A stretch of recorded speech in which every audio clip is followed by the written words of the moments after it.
ಈ ತಾರೀಫು ಲಾಸ್ಟ್ 1 ವರ್ಷದಿಂದ ನಮ್ಮ ಇಂಡಿಯನ್ಗೆ ದೆವ್ವದ ಥರ ಕಾಡ್ತಾ ಬಂದಿದೆ. ಮಲ್ಕೊಂಡ್ರು ತಾರೀಫು, ಎದ್ರು ತಾರೀಫು. ಡೊನಾಲ್ಡ್ ಟ್ರಂಪು ನಮ್ಮ ಇಂಡಿಯಾನ 1 ವರ್ಷದಿಂದ ಅಯ್ಯೋ ಅನ್ಸ್ಕೊಂಡು ಬಂದಿದ್ದಾನೆ, ಯಾಕಂದರೆ ಈ ತಾರೀಫಿಂದ. ಬಟ್ ಇವಾಗ ಇದೇ ತಾರೀಫು ನಮ್ಮ ಸುತ್ತಮುತ್ತದಲ್ಲಿರೋ ಏಷ್ಯಾ ಕಂಟ್ರಿಗಳಿಗಿಂತ ತುಂಬ ಚೀಪ್ ಆಗಿದೆ. ಡೊನಾಲ್ಡ್ ಟ್ರಂಪು 25% ಹಾಕಿದ್ದ ತಾರೀಫ್ನ 50% ಮಾಡಿ ಈಗ ಅದನ್ನು ವಾಪಸ್ಸು 18% ಮಾಡಿದ್ದಾನೆ.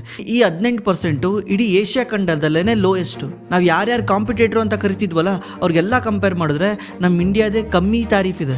ಇದರಿಂದ ನಮ್ಮ ಇಂಡಿಯಾಗೆ ಬರೋ ದಿವಸಗಳಲ್ಲಿ ಹೆಲ್ಪ್ ಆಗುತ್ತೆ. ಅದರಲ್ಲೂ ಯಾವ್ಯಾವ ಸೆಕ್ಟ್ರಿಗೆ ಜಾಸ್ತಿ ಹೆಲ್ಪ್ ಆಗುತ್ತೆ, ಯಾವ್ಯಾವ ಸ್ಟಾಕ್ಸಿಗೆ ಹೆಲ್ಪ್ ಆಗುತ್ತೆ ಅನ್ನೋದನ್ನು ಈ ವಿಡಿಯೋದಲ್ಲಿ ಪೂರ್ತಿಯಾಗಿ ತಿಳ್ಕೊಳ್ಳೋಣ. ದಯವಿಟ್ಟು ಈ ವಿಡಿಯೋನ ಪೂರ್ತಿಯಾಗಿ ನೋಡಿ.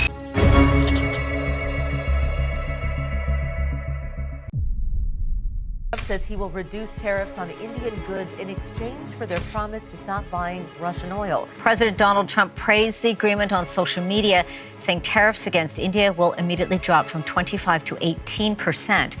The president says that India will stop buying Russian oil. ನಾವು ಈ ವಿಡಿಯೋದಲ್ಲಿ ತುಂಬ ಸ್ಟಾಕ್ಸ್ಗಳ ನೇಮ್ ತಗೊಳ್ತೀವಿ, ಯಾಕಂದರೆ ಇವತ್ತು ಯಾವ್ಯಾವ ಸ್ಟಾಕ್ಸ್ಗಳು ಮೇಲೆ ಹೋಗಿದೆ ಅಂತ ಡಿಸ್ಕಸ್ ಮಾಡ್ತೀವಿ. ಹಂಗಂತ ಇದು ಯಾವುದೇ ಕೂಡ ಬೈ ಸೆಲ್ ರೆಕಮೆಂಡೇಷನ್ ಅಲ್ಲ.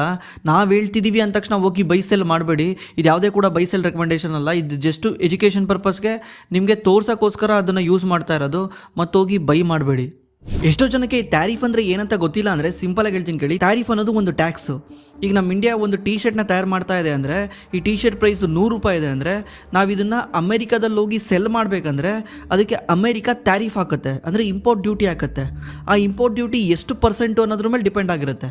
10% ಏನಾದರೂ ಇಂಪೋರ್ಟ್ ಡ್ಯೂಟಿ ಹಾಕಿದ್ರೆ ಈ ಟೀ ಶರ್ಟ್ನ ಬೆಲೆ ಅಮೇರಿಕಾದಲ್ಲಿ 110 ರೂಪಾಯಿ ಆಗುತ್ತೆ. ಅದೇ ಏನಾದರೂ 20% ಹಾಕಿದ್ರೆ ಅದು 120 ರೂಪಾಯಿ ಆಗುತ್ತೆ. 50% ಹಾಕಿದ್ರೆ 150 ರೂಪಾಯಿ ಆಗುತ್ತೆ. ಈಗ ನೀವು ಅನ್ಕೊಬೋದು ಈ ಥರ 10% 20% ಹಾಕ್ಲಿ ಬಿಡಿ, ಹಾಕಿದ್ರೆ ಏನು ಪ್ರಾಬ್ಲಮ್ ಇದೆ, ಎಲ್ಲರಿಗೂ ಹಾಕ್ತಾರಲ್ವಾ ಅಂತ. ಬಟ್ ಇಲ್ಲಿ ಪ್ರಾಬ್ಲಮ್ ಏನಂದರೆ, ಟ್ಯಾರಿಫ್ ಬಂದ್ಬಿಟ್ಟು ಒಂದೊಂದು ಕಂಟ್ರಿಗೆ ಒಂದೊಂದು ಥರ ಇರೋದ್ರಿಂದ ಪ್ರಾಬ್ಲಮ್ ಏನಾಗುತ್ತೆ. ಇವಾಗ ನಮ್ಮ ಇಂಡಿಯಾಗೆ 50% ಟ್ಯಾರಿಫ್ ಇದೆ ಅಂದ್ಕೊಳ್ಳಿ. ಈಗ ನಮ್ಮ ಇಂಡಿಯಾ ಹೋಗ್ಬಿಟ್ಟು ಅಮೆರಿಕಾದಲ್ಲಿ ಹೋಗಿ ಇದನ್ನು ಸೆಲ್ ಮಾಡಬೇಕಂದಾಗ ಇಲ್ಲಿನ 100 ರೂಪಾಯಿ ಟೀ ಶರ್ಟು ಅಮೆರಿಕಾದಲ್ಲಿ 150 ರೂಪಾಯಿ ಆಗುತ್ತೆ. ಅವಾಗ ಅಮೆರಿಕಾದಲ್ಲಿ ಟೀ ಶರ್ಟ್ನ ಬೈ ಮಾಡೋರಿಗೆ ಕಾಸ್ಟ್ಲಿ ಅನಿಸುತ್ತೆ. ಅದೇ ಪಕ್ಕದಲ್ಲಿರೋ ಬಾಂಗ್ಲಾದೇಶ ಅಥವಾ ವಿಯೆಟ್ನಾಮು ಇವ್ರು ಹೋಗಿ ಟೀ ಶರ್ಟ್ನ ಸೆಲ್ ಮಾಡಿದ್ರೆ ಅವರಿಗೆ ಕಮ್ಮಿ ಟ್ಯಾರಿಫ್ ಇರೋದ್ರಿಂದ ಅವ್ರದ್ದು ಕಮ್ಮಿ ಪ್ರೈಸಲ್ಲಿ ಸೆಲ್ ಮಾಡ್ತಾರೆ. ಆಗ ಜನ ಅವ್ರ ಟೀ ಶರ್ಟ್ನ ತಾಂತಾರೆ, ಇಂಡಿಯನ್ ಟೀ ಶರ್ಟ್ನ ತಾಣಲ್ಲ. ಯಾಕಂದರೆ T shirt is T shirt, ಅದು ಇಂಡಿಯಾದಿಂದ ಬಂತೋ ಎಲ್ಲಿಂದ ಬಂತೋ ಅನ್ನೋದು ಮ್ಯಾಟ್ರ್ ಆಗಲ್ಲ. ಅವಾಗ ನಮ್ಮ ಇಂಡಿಯನ್ ಎಕ್ಸ್ಪೋರ್ಟರ್, ನಮ್ಮ ಇಂಡಿಯನ್ ಕಂಪ್ನಿಗಳು ಯಾವ ಅಮೆರಿಕಾಗೆ ಎಕ್ಸ್ಪೋರ್ಟ್ ಮಾಡ್ತಿರ್ತಾರೆ ಅವರಿಗೆ ತುಂಬ ಎಫೆಕ್ಟ್ ಆಗುತ್ತೆ, ಅವರಿಗೆ ತುಂಬ ಲಾಸ್ ಆಗುತ್ತೆ. ಯಾಕಂದರೆ ಇವ್ರ ಪ್ರಾಡಕ್ಟ್ಗಳು ಅಮೆರಿಕಾದಲ್ಲಿ ಸೆಲ್ ಆಗ್ತಾ ಇರಲ್ಲ. ಅವಾಗ ಇವ್ರು ಏನು ಮಾಡ್ತಾರೆ, ಅದನ್ನು ಇವ್ರ ತಲೆ ಮೇಲೆ ಹಾಕೊಬೇಕಾಗುತ್ತೆ ಸ್ವಲ್ಪ ದಿವಸ ಸೆಟ್ ಆಗೋವರೆಗೂ. ಅಂದರೆ ಈ 50% ಟ್ಯಾರಿಫಲ್ಲಿ 50 ರೂಪಾಯಿ ಜಾಸ್ತಿ ಇದೆಯಲ್ಲ, ಇದನ್ನು ಇವರು ಒಂದು 20-30 ರೂಪಾಯಿ ಇವ್ರ ತಲೆ ಮೇಲೆ ಹಾಕ್ಕೊಂಡು ಕಸ್ಟಮರ್ಗೆ ಕಮ್ಮಿ ರೇಟಲ್ಲಿ ಸೆಲ್ ಮಾಡಬೇಕಾಗುತ್ತೆ. ಇದರಿಂದ ಲಾಸ್ ಅನುಭವಿಸ್ಬೇಕಾಗುತ್ತೆ. ಇದೇ ಕಾರಣಕ್ಕೋಸ್ಕರನೇ ಸ್ಟಾಕ್ ಮಾರ್ಕೆಟು ಕಳೆದ 1 ವರ್ಷದಿಂದನೂ ಆಟ ಆಡಿಸ್ತಿದ್ದು ಮೇಲೆ ಹೋಗ್ತಾ ಇರಲಿಲ್ಲ. ಇದು ಬರೀ ಟೀ ಶರ್ಟ್ ಎಕ್ಸಾಂಪಲ್ ಹೇಳ್ತಾ ಇದ್ದೀನಿ, ಎಲ್ಲ ಪ್ರಾಡಕ್ಟ್ ಕೂಡ ಅಷ್ಟೇ. ಪ್ರತಿಯೊಂದು ಪ್ರಾಡಕ್ಟು ಇಂಡಿಯಾದಿಂದ ಅಮೆರಿಕಾಗೆ ಎಕ್ಸ್ಪೋರ್ಟ್ ಮಾಡಿದ್ರೆ ಎಕ್ಸ್ಪೋರ್ಟ್ಗೆ ಟ್ಯಾರಿಫ್ ಹಾಕ್ತಾರಲ್ಲ, ಆ ಟ್ಯಾರಿಫ್ ಜಾಸ್ತಿ ಇರೋದ್ರಿಂದ ಎಷ್ಟೋ ಕಂಪ್ನಿಗಳು ಸಫರ್ ಮಾಡ್ತಾ ಇದ್ವು. ಈ ಟ್ಯಾರಿಫ್ ಫಸ್ಟ್ ಸ್ಟಾರ್ಟ್ ಆಗೋದು ಏಪ್ರಿಲ್ 2, 2025ರಲ್ಲಿ. ಆಗ ಡೊನಾಲ್ಡ್ ಟ್ರಂಪ್ ಈ ಟ್ಯಾರಿಫ್ನ ಪ್ರತಿಯೊಂದು ಕಂಟ್ರಿಗಳಿಗೂ ಹಾಕ್ತಾನೆ, ರೆಸಿಪ್ರೋಕಲ್ ಟ್ಯಾರಿಫ್ ಅಂತ. ಅಂದರೆ ನೀವೆಷ್ಟು ಟ್ಯಾರಿಫ್ ಹಾಕ್ತಿರೋ ನಾವು ಅಷ್ಟೇ ಹಾಕ್ತೀವಿ ಅಂತ, ಇದನ್ನ ರೆಸಿಪ್ರೋಕಲ್ ಟ್ಯಾರಿಫ್ ಅಂತ ಕರೀತಾರೆ. ಅವತ್ತಿನ ದಿವಸ ಡೊನಾಲ್ಡ್ ಟ್ರಂಪ್ ಇದನ್ನ ಲಿಬರಲ್ ಡೇ ಅಂತ ಮಾಡಿ ಎಲ್ಲ ದೇಶಗಳಿಗೂ ನಾನು ಇಷ್ಟೇ ಅವ್ರಿಗೆ ಟ್ಯಾರಿಫ್ ಹಾಕ್ತೀನಿ, ಅವ್ರಿಗೆ ಇಷ್ಟು ಟ್ಯಾರಿಫ್ ಹಾಕ್ತೀನಿ ಅಂತ ಅನೌನ್ಸ್ ಮಾಡ್ತಾರೆ. ಆ ರೆಸಿಪ್ರೋಕಲ್ ಟ್ಯಾರಿಫ್ ಹೆಂಗಿರುತ್ತೆ ಅಂದರೆ, ಫಸ್ಟು ಬೈ ಡಿಫಾಲ್ಟ್ ಎಲ್ಲರಿಗೂ 10% ಟ್ಯಾರಿಫ್ ಹಾಕ್ತಾರೆ. 10% ಟ್ಯಾರಿಫ್ ಹಾಕಿ ಅದ್ರ ಮೇಲೆ ಆ ದೇಶ ಎಷ್ಟು ಟ್ಯಾರಿಫ್ ಹಾಕುತ್ತೆ ನಾನು ಅಷ್ಟೇ ಹಾಕ್ತೀನಿ ಅಂತ. ಇಂಡಿಯಾಗೆ 26% ಟ್ಯಾರಿಫ್ ಹಾಕ್ತಾರೆ. ಟೋಟಲ್ 10% ಮತ್ತು 20% ಸೇರಿಕೊಂಡು 36% ಆಗುತ್ತೆ. ಈ 36% ಟ್ಯಾರಿಫ್ನ ಇಂಡಿಯಾ ಮೇಲೆ ಹಾಕ್ತಾರೆ. ಮತ್ತೆ ಮುಂದೆ ಹೋಗಿ ಈ ಟ್ಯಾರಿಫ್ನ 90 ಡೇ ಪಾಸ್ ಮಾಡ್ತೀನಿ ಅಂತ ಅನೌನ್ಸ್ ಮಾಡ್ತಾರೆ. ಅವಾಗ ಈ 10% ಹಂಗೆ ಉಳ್ಕೊಳುತ್ತೆ. ಈ 26% ಏನಿತ್ತಲ್ಲ ಅದನ್ನು ಪಾಸ್ ಮಾಡ್ತೀವಿ 90 ಡೇಸು. ಆಮೇಲೆ ಯಾರು ನಮ್ಮ ಹತ್ರ ಟ್ರೇಡ್ ಡೀಲ್ ಮಾಡಕ್ಕೆ ಬರ್ತಾರೆ ಅದ್ರ ಮೇಲೆ ಡಿಸೈಡ್ ಮಾಡೋಣ ಅಂತ ವೆಯ್ಟ್ ಮಾಡ್ತಾರೆ. ಈ 90 ಡೇಸ್ ಪಾಸ್ ಅಲ್ಲಿ ಡೊನಾಲ್ಡ್ ಟ್ರಂಪ್ ಮತ್ತೆ ಅಮೆರಿಕನ್ ಬ್ಯೂರೋಕ್ರಾಟ್ಸ್ಗಳು ಹೇಳೋ ಪ್ರಕಾರ ನಮ್ಮ ಇಂಡಿಯಾ ಸರಿಯಾಗಿ ಹೋಗಿ ರೆಸ್ಪಾನ್ಸ್ ಮಾಡಲಿಲ್ಲ. ಯಾಕಂದರೆ ಅಮೆರಿಕಾದು ಡಿಮ್ಯಾಂಡ್ ಇತ್ತು ಏನಂದರೆ, ನೀವು ರಷ್ಯಾದಿಂದ ಆಯಿಲ್ನ ಬೈ ಮಾಡೋದು ಕಮ್ಮಿ ಮಾಡಿ ನಿಲ್ಲಿಸಿ ಅಂತ. ಬಟ್ ನಮ್ಮ ಇಂಡಿಯಾ ನಿಲ್ಲಿಸ್ತಾ ಇರಲಿಲ್ಲ. ಇದರಿಂದ ಡೊನಾಲ್ಡ್ ಟ್ರಂಪಿಗೆ ಮತ್ತೆ ತಲೆ ಕೆಟ್ಟು 25% ಟ್ಯಾರಿಫ್ ಮಾಡ್ತಾನೆ. 25% ಟ್ಯಾರಿಫ್ ಮಾಡಿದ್ರು ಕೂಡ ಇಂಡಿಯಾ ತಲೆ ಕೆಡಿಸ್ಕೊಳ್ಳಲ್ಲ, ಸುಮ್ಮನೆ ಇರುತ್ತೆ. ಮತ್ತೆ ಆಗಸ್ಟ್ 7, 2025ರಲ್ಲಿ ಈ 25% ಟ್ಯಾರಿಫ್ನ ಸ್ಟ್ರೈಟ್ ಅವೇ 50% ಮಾಡ್ತಾನೆ. ಯಾಕಂದರೆ ಇಂಡಿಯಾ ಮಾತು ಕೇಳ್ತಾ ಇಲ್ಲ, ಇಂಡಿಯಾ ರೆಸ್ಪಾನ್ಸ್ ಸರಿಯಾಗಿ ಮಾಡ್ತಾ ಇಲ್ಲ ಅಂತ. ಆ ತಾರೀಫು ಇಲ್ಲಿವರೆಗೂ ನಡ್ಕೊಂಡ್ ಬಂದಿದೆ. ಅಂದರೆ ಫೆಬ್ರವರಿ 2ನೇ ತಾರೀಕುವರೆಗೂ ನಡ್ಕೊಂಡ್ ಬಂದಿದೆ. ಇವತ್ತು ಅಂದರೆ ನೆನ್ನೆ ನೈಟ್ ಆಗಿರೋದು ಇಂಡಿಯಾಗೆ 2ನೇ ತಾರೀಕು, ಅಮೆರಿಕಾಗೂ 2ನೇ ತಾರೀಕು. ಅದು ಫೆಬ್ರವರಿ 2ನೇ ತಾರೀಕು ನೈಟಲ್ಲಿ ಡೊನಾಲ್ಡ್ ಟ್ರಂಪ್ ಅನೌನ್ಸ್ ಮಾಡ್ತಾನೆ ಏನಂದರೆ, ಇಂಡಿಯಾ ರಷ್ಯಾ ಯುಕ್ರೇನ್ ವಾರ್ ವಾರ್ನ ಸ್ಟಾಪ್ ಮಾಡೋಕ್ಕೋಸ್ಕರ ರಷ್ಯನ್ ಆಯಿಲ್ನ ಬೈ ಮಾಡೋದನ್ನ ಸ್ಟಾಪ್ ಮಾಡ್ತೀನಿ ಅಂತ ಒಪ್ಕೊಂಡಿದೆ. ಇದರಿಂದ ರಷ್ಯಾ ಯುಕ್ರೇನ್ ವಾರ್ ಎಂಡ್ ಆಗುತ್ತೆ. ಇದರಿಂದ ಸಾವಿರಾರು ಜನ ಪ್ರಾಣ ಕಳ್ಕೊಳೋದು ಕಮ್ಮಿ ಆಗುತ್ತೆ. ಮತ್ತು ನಮ್ಮ ಇಂಡಿಯಾ ಜೊತೆ ಫ್ರೆಂಡ್ಶಿಪ್ ಚೆನ್ನಾಗಿರೋದ್ರಿಂದ respected prime minister Modi request ಮಾಡಿರೋದ್ರಿಂದ ಇಮಿಡಿಯೇಟ್ ಆಗಿ ಈ ಟ್ಯಾರಿಫ್ನ 25%ಇಂದ 18%ಗೆ ತಗೊಂಬರ್ತೀವಿ ಅಂತ ಹೇಳಿದ್ದಾರೆ. ಮುಂಚೆ 25% ಇತ್ತಲ್ಲ, ಅದನ್ನು 18%ಗೆ ತಗೊಂಬರ್ತೀವಿ ಅಂತ ಅನೌನ್ಸ್ ಮಾಡಿದ್ದಾರೆ. ಇದರಿಂದ ಇಂಡಿಯಾ ಮತ್ತು ಅಮೆರಿಕದ ನಡುವೆ ಟ್ರೇಡ್ $500 ಬಿಲಿಯನ್ ಅಷ್ಟು ಟ್ರೇಡ್ ಆಗುತ್ತೆ. ಅದರಲ್ಲಿ ಎನರ್ಜಿ ಇರ್ಬೋದು, ಟೆಕ್ನಾಲಜಿ ಇರ್ಬೋದು, ಅಗ್ರಿಕಲ್ಚರ್ ಇರ್ಬೋದು. ಇಂಡಿಯಾ ಜೊತೆ ನಾವು $500 ಬಿಲಿಯನ್ ಅಷ್ಟು ಟ್ರೇಡ್ ಮಾಡ್ತೀವಿ ಅಂತ ಆ ಟ್ವೀಟಲ್ಲಿ ಅನೌನ್ಸ್ ಮಾಡಿದ್ದಾನೆ. ಅದೇ ರೀತಿ ನಮ್ಮ ಪ್ರೈಮ್ ಮಿನಿಸ್ಟರ್ ಕೂಡ ಟ್ವೀಟ್ ಮಾಡಿದ್ದಾರೆ. ಏನಂದ್ರೆ ಸೇಮ್ ಥಿಂಗ್ ಏನೇ, delighted that made in India products will be now have reduced tariff to 18%. Big thanks to President Trump behalf of the 1.4 billion people of India for this wonderful announcement. ಇದರಿಂದ ಒಂದೊಂದು confirm ಆಯಿತು. 25%, 50% ಈ ಥರ ಎಲ್ಲ ಇದ್ದ ಟ್ಯಾರಿಫು sudden ಆಗಿ ಈಗ 18%ಗೆ ಬಂದಿದೆ. ಈ 18% ಟ್ಯಾರಿಫು ನಮ್ಮ ಇಂಡಿಯಾಗೆ ಯಾವ ರೀತಿ ಹೆಲ್ಪ್ ಮಾಡುತ್ತೆ ನೀವು ನೋಡಿರ್ಬೋದು. ಇವತ್ತು ನಿಫ್ಟಿ ಓಪನಿಂಗ್ ಏನೇ 5% ಮೇಲೋಗಿತ್ತು. ಸೆನ್ಸೆಕ್ಸ್ ಕೂಡ ಆಲ್ಮೋಸ್ಟ್ ಅಷ್ಟೇ ಮೇಲೋಗಿತ್ತು. ಈ ನಿಫ್ಟಿ ಸೆನ್ಸೆಕ್ಸ್ ಅಷ್ಟೊಂದು ರಿಯಾಕ್ಟ್ ಮಾಡೋಕ್ಕೆ ಇಂಡಿಯಾಗೆ ಅಂಥದ್ದು ಏನು ಹೆಲ್ಪ್ ಆಗುತ್ತೆ ಈ ಟ್ಯಾರಿಫಿಂದ. ನಿಫ್ಟಿ ಈ ಥರ ರಿಯಾಕ್ಟ್ ಮಾಡೋಕ್ಕೆ ಕಾರಣ ಏನಂದರೆ, ಯಾವುದೇ ಒಂದು ದೇಶ ಗ್ರೋ ಆಗಬೇಕಂದ್ರೆ ಎಕ್ಸ್ಪೋರ್ಟ್ ಭಾಳ ಮುಖ್ಯ ಆಗುತ್ತೆ. ಎಕ್ಸ್ಪೋರ್ಟ್ ಇಲ್ಲ ಅಂದರೆ ಆ ದೇಶ ಗ್ರೋ ಆಗೋಕ್ಕಾಗಲ್ಲ. ಸಸ್ಟೈನ್ ಆಗ್ಬೋದು, ಗ್ರೋ ಆಗೋಕ್ಕಾಗಲ್ಲ. ಅದಕ್ಕೇ ಪ್ರತಿಯೊಂದು ದೇಶನೂ ಎಕ್ಸ್ಪೋರ್ಟ್ ಬಗ್ಗೆ ತಲೆ ಕೆಡಿಸ್ಕೊಳುತ್ತೆ. ಎಕ್ಸ್ಪೋರ್ಟ್ ಮಾಡೋದ್ರಿಂದ ಏನಾಗುತ್ತೆ, ಫಾರಿನ್ ಕರೆನ್ಸಿ ನಮ್ಮ ದೇಶಕ್ಕೆ ಬರುತ್ತೆ. ನಮ್ಮ ದೇಶಕ್ಕೆ ಬಂದಾಗ ನಮ್ಮ ಕರೆನ್ಸಿ ಸ್ಟೇಬಲ್ ಆಗುತ್ತೆ. ಮತ್ತು ನೀವು ಮಾಡಿರೋ ಪ್ರಾಡಕ್ಟ್ನ ನೀವೇ ಎಷ್ಟು ಕನ್ಸಂಪ್ಷನ್ ಮಾಡ್ತೀರಾ, ನೀವು ಬೇರೆ ಕಡೆ ಸೆಲ್ ಮಾಡಲೇಬೇಕು. ಸೆಲ್ ಮಾಡಿದ್ರೇ ಗ್ರೋತ್ ಬರುತ್ತೆ. ನೀವು ಈ ಚಾರ್ಟಲ್ಲಿ ನೋಡಿ ಇಂಡಿಯಾದು ಎಷ್ಟು ಚೀಪ್ ಇದೆ ಅಂತ.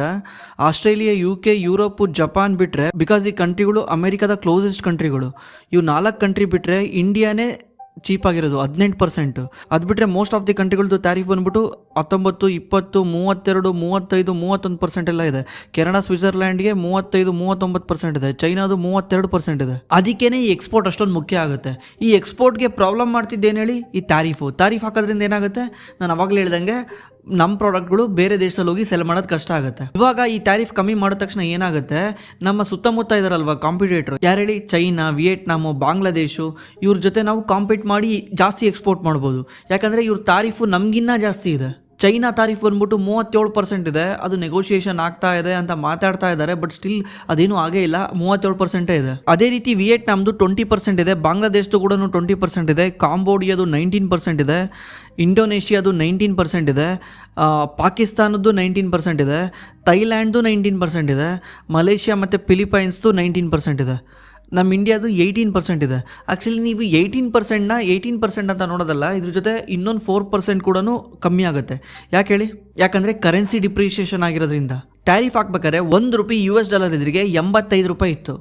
ಇವತ್ತೆಷ್ಟಿದೆ, ಅರೌಂಡ್ $91 ಇದೆ. ಇದರಿಂದ ಏನಾಗುತ್ತೆ ಹೇಳಿ, ರುಪಿ ಡಿಪ್ರಿಷಿಯೇಷನ್ ಆಗಿರೋದ್ರಿಂದ ನಮ್ಮ ಪ್ರಾಡಕ್ಟ್ಗಳು ಬೇರೆ ದೇಶಗಳಲ್ಲಿ ಅಂದರೆ ಅಮೇರಿಕಾದಲ್ಲಿ ಚೀಪ್ ಆಗುತ್ತೆ. ಎಷ್ಟು % ರುಪಿ ಡಿಪ್ರಿಷಿಯೇಷನ್ ಆಗುತ್ತೋ ಅಷ್ಟು % ಬೇರೆ ದೇಶದಲ್ಲಿ ಹೋಗಿ ಚೀಪ್ ಆಗುತ್ತೆ. ಅರ್ಥ ಆಗಲಿಲ್ವಾ? ಸಿಂಪಲ್ ಎಕ್ಸಾಂಪಲ್ ಹೇಳ್ತೀನಿ ಕೇಳಿ. ಇವತ್ತು ಇಂಡಿಯನ್ ರುಪಿ ಡಾಲರ್ ಎದುರಿಗೆ $100 ಇದೆ ಅಂದ್ಕೊಳ್ಳಿ, $1ಗೆ $100 ಇದೆ ಅಂದ್ಕೊಳ್ಳಿ. ಇವಾಗ ನಾವೇನು ಮಾಡ್ತಾ ಇದ್ದೀವಿ, $100 ಟಿ ಶರ್ಟ್ನ ಅಮೇರಿಕಾಗೆ ಸೆಲ್ ಮಾಡ್ತಾ ಇದ್ದೀವಿ. ಅಮೇರಿಕಾದಿರೋದನ್ನ ಬೈ ಮಾಡ್ಬೇಕಾದ್ರೆ ಅವ್ರಿಗೆ ಎಷ್ಟಾಗುತ್ತೆ, $1 ಆಗುತ್ತಾ? ಎಕ್ಸಾಂಪಲ್ ತಗೊಳ್ಳಿ, $1 ಆಗುತ್ತಾ? ಈಗ ನಾಳೆ ಒಂದು ದಿವಸ ಈಗ ರುಪಿ ಏನಾದರೂ $200 ಆದರೆ ನಾವು ಸೇಮ್ ಅದೇ ಟಿ ಶರ್ಟ್ನ ಮಾರಕ್ಕೆ ಹೋದಾಗ ಅಮೆರಿಕಾದವ್ರಿಗೆ ಎಷ್ಟಾಗುತ್ತೆ ಹೇಳಿ? ಅದು ಮುಂಚೆ $1 ಆಗ್ತಾ ಇತ್ತು, ಇವಾಗ 50 ಸೆಂಟ್ಸ್ ಆಗುತ್ತೆ, ಅಂದರೆ 50 ಪೈಸಾ ಆಗುತ್ತೆ. ಈ ಥರ ರುಪಿ ಡಿಪ್ರಿಷಿಯೇಷನ್ ಆಗೋದ್ರಿಂದ ನಮಗೆ ಎಕ್ಸ್ಪೋರ್ಟ್ಗೆ ಹೆಲ್ಪ್ ಆಗುತ್ತೆ. ನಾವು ಬೇರೆ ದೇಶಕ್ಕೆ ಹೋಗಿ ನಮ್ಮ ಪ್ರಾಡಕ್ಟ್ನ ಸೆಲ್ ಮಾಡಿದ್ರೆ ಚೀಪ್ ಆಗುತ್ತೆ. ಇದೇ ರೀತಿ ಚೈನಾ ಯಾವಾಗಲೂ ಮಾಡೋದು, ಅವ್ನು ಬೇಕು ಅಂತ ಅವ್ನ ಕರೆನ್ಸಿನ ಡಿವ್ಯಾಲ್ಯೂ ಮಾಡ್ತಾನೆ. ಈ ಡಾಲರ್ ಡಿಪ್ರಿಷಿಯೇಷನ್ ಆಗಿರೋದು ಒಂದು 4%, ಬಟ್ ಅವ್ನು 3% ಅಂದ್ಕೊಳ್ಳಿ, ಮತ್ತು ಇದು 18%. 18%ಅಲ್ಲಿ 3% ಹೋದರೆ 15% ನಮಗೆ ಎಕ್ಸ್ಪೋರ್ಟ್ ಮಾಡೋಕ್ಕೆ ಸಿಕ್ಕಂಗಾಗುತ್ತೆ. ಇವಾಗ ಆ್ಯಕ್ಚುಲಿ ನಮ್ಮ ಇಂಡಿಯನ್ ಎಕ್ಸ್ಪೋರ್ಟರ್ಗೆ 15% ಅಷ್ಟೇ ಎಫೆಕ್ಟ್ ಆಗುತ್ತೆ. ಇವ್ರಿಗೆಲ್ಲ ಕಂಪೇರ್ ಮಾಡಿಕೊಂಡ್ರೆ ನಾವೆಷ್ಟು ಚೀಪ್ ಆಗಿದ್ದೀವಿ, ನಮ್ಮ ಪ್ರಾಡಕ್ಟ್ ಎಷ್ಟು ಚೀಪಾಗಿ ಸೆಲ್ ಆಗುತ್ತೆ.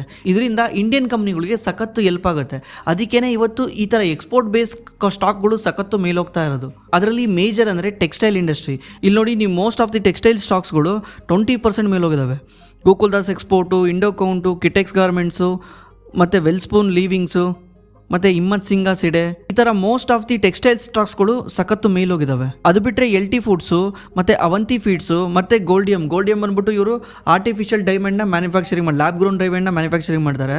ಆ ಸ್ಟಾಕ್ ಕೂಡ ಮೇಲೋಗಿದೆ. ಇವತ್ತು ನೀವು ಮಾರ್ಕೆಟ್ ನೋಡಿದ್ರೆ most of the export base ಸ್ಟಾಕ್ಸ್ಗಳು ಮಿನಿಮಮ್ 5%ಗಿಂತ ಜಾಸ್ತಿ ಮೇಲೋಗಿದೆ. ಯಾಕಂದರೆ America is the 25% of the global economy. ನಾವು ಅವಾಗಲೇ ಯುರೋಪ್ ಬಗ್ಗೆ ಮಾತಾಡಿದ್ವಲ್ಲ ಲಾಸ್ಟ್ ವಿಡಿಯೋದಲ್ಲಿ, ಏನು ಮಾತಾಡಿದ್ವಿ? ಎಂಟೈರ್ ಯುರೋಪ್ ಕಂಟ್ರಿ ಸೇರಿಕೊಂಡು 25% ಆದರೆ ಅಮೆರಿಕಾ ಒಂದೇನೆ 25% ಆಫ್ ದಿ ಗ್ಲೋಬಲ್ ಎಕನಾಮಿ. ಮತ್ತು ಅಮೇರಿಕಾ ಜಾಸ್ತಿ ಕನ್ಸಂಪ್ಷನ್ ಮಾಡುತ್ತೆ, ಅಮೇರಿಕಾದಲ್ಲಿ ದುಡ್ಡು ಜಾಸ್ತಿ ಇದೆ, ಅದರಿಂದ ಅಮೇರಿಕಾಗೆ ಸೆಲ್ ಮಾಡೋದು ಮೋಸ್ಟ್ ಇಂಪಾರ್ಟೆಂಟು. ಈ ಟ್ರೇಡ್ ಡೀಲ್ ಆಗಬೇಕಿತ್ತು, ಆ್ಯಕ್ಚುಲಿ ಈ ಟ್ರೇಡ್ ಡೀಲ್ ಬೇಗ ಆಗಿದೆ. ನಾನು ಲಾಸ್ಟ್ ವಿಡಿಯೋದಲ್ಲಿ ಏನು ಹೇಳಿದೆ ಹೇಳಿ, ಯುರೋಪಲ್ಲಿ ಟ್ರೇಡ್ ಡೀಲ್ ಆಗ್ತಾ ಇದೆ, ಹಿಂಗೆ ಸ್ವಲ್ಪ ದಿವಸ ಬಿಟ್ಟರೆ US ಕೂಡ ಟ್ರೇಡ್ ಡೀಲ್ ಮಾಡ್ಕೊಬೋದು ಅಂತ. ಇವಾಗ ಅದೇ ರೀತಿಯಾಗಿದೆ. ಕೆಲವೊಂದು ಸೋರ್ಸಸ್ ಇದ್ವು ಈ ಡೀಲ್ ಕ್ಲೋಸ್ ಆಗುತ್ತೆ ಅಂತ, ಬಟ್ ಯಾವಾಗ ಏನು ಗೊತ್ತಿರಲಿಲ್ಲ, ಯಾಕಂದರೆ ಪೂರ್ತಿ ನಂಬಕ್ಕಾಗಲ್ಲ ಇದನ್ನು. 2-3 ಸಲ ಈ ಥರ ಸೋರ್ಸಸ್ ಬಂದಿದ್ದಾವೆ. ಇದು 3ನೇ ಸಲ ಬಂದಿರೋದು, 3ನೇ ಮುಕ್ತಾಯ ಅನ್ನಂಗೆ ಇದು ಕ್ಲೋಸ್ ಆಗಿದೆ. 2 ಸಲ ಈ ಥರ ಸೋರ್ಸಸ್ ಬಂದಿದ್ವು, ಇವಾಗ ಕ್ಲೋಸ್ ಆಗುತ್ತೆ, ಅವಾಗ ಕ್ಲೋಸ್ ಆಗುತ್ತೆ, ಟ್ರೇಡ್ ಡೀಲ್ ಕ್ಲೋಸ್ ಆಗೋ ಥರ ಕಾಣ್ತಾ ಇದೆ ಅಂತ. ಬಟ್ ಟ್ರೇಡ್ ಡೀಲ್ ಕ್ಲೋಸ್ ಆಗ್ತಿರಲಿಲ್ಲ, ಈ ಸಲ ಸಡನ್ಲಿ ಕ್ಲೋಸ್ ಆಗಿದೆ. ಮೇ ಬಿ ನನಗನ್ನಿಸ್ತಂಗೆ ಮಾರ್ಕೆಟ್ಗೆ ನೆನ್ನೆನೇ ಗೊತ್ತಿತ್ತು ಅನಿಸುತ್ತೆ. ನೆನ್ನೆನೇ ನೀವು ನೋಡಿ ಸಡನ್ಲಿ ಮಾರ್ಕೆಟ್ ಮೈನಸ್ ಇದ್ದಿದ್ದು ರಿಕವರ್ ಆಯಿತು. ಈವನ್ ಬಜೆಟಲ್ಲೂ ಕೂಡ ಯಾಕೆ ಬಜೆಟಲ್ಲಿ ಸ್ಟಾಕ್ ಮಾರ್ಕೆಟ್ ಮೇಲೋಗಪ್ಪರ ಬಜೆಟ್ ಬರಲಿಲ್ಲ ಅಂದರೆ, ಮೇ ಬಿ ಗೌರ್ಮೆಂಟ್ಗೂ ಗೊತ್ತಿತ್ತು ಈ ಥರದೊಂದು ನ್ಯೂಸ್ ಇದೆ ಅಂತ. ಈ ನ್ಯೂಸಿಂದ ಮಾರ್ಕೆಟ್ ಮೇಲೋಗುತ್ತೆ, ಬಜೆಟಿಂದ ಮೇಲೋಗ್ಲಿದ್ರು ಪರವಾಗಿಲ್ಲ ಅಂತ ಅವರೊಂದು ಕಾಯ್ದಿದ್ದು ಇವತ್ತು ಬಿಟ್ಟಿದ್ದಾರೆ ಅದನ್ನು. ಅಂದರೆ 1ನೇ ತಾರೀಕು ಬಜೆಟ್ ಇತ್ತು, 2ನೇ ತಾರೀಕು ಇದನ್ನು ಡಿಸ್ಕ್ಲೋಸ್ ಮಾಡಿದ್ದಾರೆ. ಇದ್ರ ಬಗ್ಗೆ ನಿಮ್ಗೇನು ಅನಿಸುತ್ತೆ ದಯವಿಟ್ಟು ಕೆಳಗಡೆ ಕಮೆಂಟ್ ಮಾಡಿ. ಆಮೇಲೆ ನಿಮ್ಗೇನಾದರೂ ಸ್ಟಾಕ್ ಮಾರ್ಕೆಟಲ್ಲಿ ಇನ್ವೆಸ್ಟ್ ಮಾಡೋಕ್ಕೆ ಹೆಲ್ಪ್ ಬೇಕಿದ್ರೆ ನಮ್ಮ ಡಿಸ್ಕ್ರಿಪ್ಷನಲ್ಲಿ ಗೂಗಲ್ ಫಾರ್ಮ್ ಇದೆ. ಆ ಗೂಗಲ್ ಫಾರ್ಮಲ್ಲಿ ನೀವು ನಿಮ್ಮ ಡೀಟೇಲ್ನ ಎಂಟ್ರಿ ಮಾಡಿದ್ರೆ ನಮ್ಮ ಟೀಮ್ ನಿಮಗೆ ಕಾಲ್ ಮಾಡಿ ಹೆಲ್ಪ್ ಮಾಡ್ತಾರೆ. ಇದು ಕಂಪ್ಲೀಟ್ಲಿ ಫ್ರೀ ಆಗಿರುತ್ತೆ, ಯಾವುದೇ ರೀತಿ ನಾವು ದುಡ್ಡು ಚಾರ್ಜ್ ಮಾಡಲ್ಲ. ಥ್ಯಾಂಕ್ಸ್ ಫಾರ್ ವಾಚಿಂಗ್, ಮತ್ತೆ ಸಿಗೋಣ.